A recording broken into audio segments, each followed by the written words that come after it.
Hi, welcome to Gareth Tries Talking Japanese. Today's going to be a slightly different video than some of the others. This one is going to be in the form of a tutorial. There are lots of resources and tutorials out there on the internet. It's entirely possible that other people have already covered this subject, but it's a subject which particularly excited me. It was something that I discovered on my own and I wanted to share. So one of the key pillars of language learning is, of course, reading. In this case, the material that I'm reading is actually a physical book, parallel text short stories in Japanese. And what I wanted to do while reading this was take notes of words that I don't know so I can then look up them later. Recently I got a new iPad, and one of the things I found when I installed the keyboard for Japanese, which I'd not noticed previously, was that it's possible to do dictation. Having tried it out briefly, with some simple phrases, I found it worked quite well.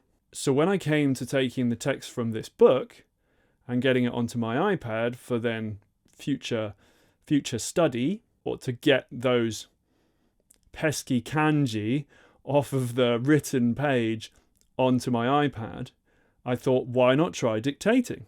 And surprisingly, it worked really well, as I will now demonstrate.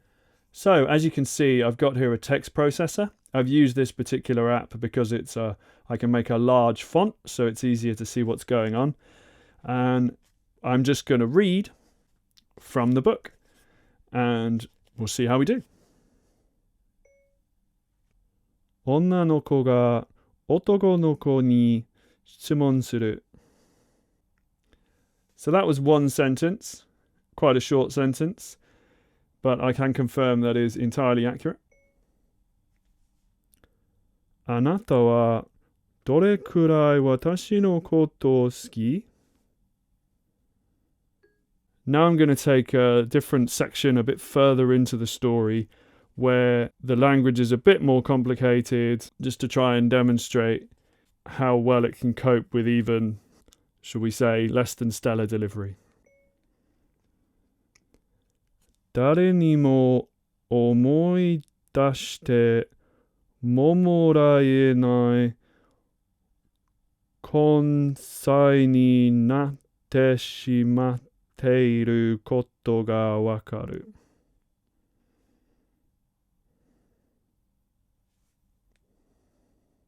And one more sentence further in the story again, where it's language that I'm not as familiar with.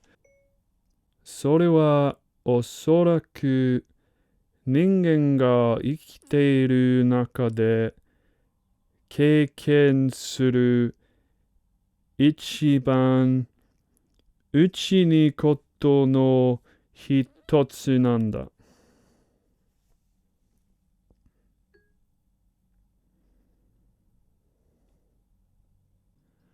So, not 100% correct, but I would say certainly quicker than typing it out. And I personally found when I did this last night on my own that it was pretty accurate, and I only had to do some minor edits.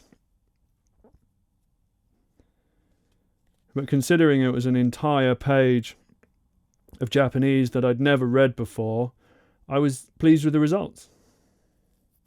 So as you saw, even with my stuttering and pauses and less than perfect pronunciation of words, the majority of the text was transcribed from the written page onto the iPad pretty reliably.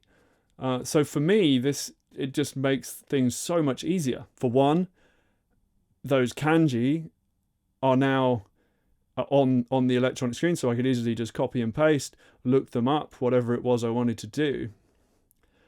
For two, I now have a transcribed copy, which I can then, of course, if I so desired, put translations under each sentence. So all in all, I hope you can see why I was so excited and I wanted to share this. Thank you very much for watching. I hope you found it helpful, and look out for more videos from me soon. じゃあまたね